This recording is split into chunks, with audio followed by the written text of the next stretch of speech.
I'm Liz Carter, and I'm the mom of 9-year-old Elliott who lives with classical homocystinuria. It's important to understand that newborn screening is just that, it's a screen. It's not a diagnostic. So what that means is that you're looking at a set of numbers and determining if they're in range or out of range. Um, and for homocystinuria, the biomarker that's currently used is methionine. And every state sets its own parameters to what constitutes an out of range result or a positive screen.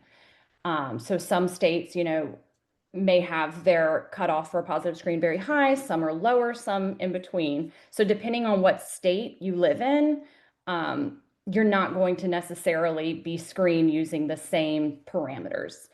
And yeah, I've since learned that Elliott was under the threshold for the methionine cutoff for a positive screen in our state. We live in South Carolina.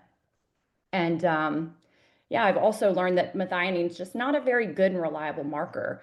Newborn screening is performed within the first 24 to 48 hours of a baby's life.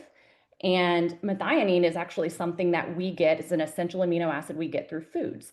And so babies just don't always have enough time to build that level to indicate a positive screen within that time frame. So yeah, after Elliott's diagnosis, I learned a lot about how the newborn screening for homocystinuria is done and how the state to state differences can play a role in a child being detected or not. If you live in one state and the threshold for methionine, the cutoff is lower, your baby might be identified, but the next state over, it might be much higher and your child is missed. So while a screen is a very helpful tool, it's not foolproof.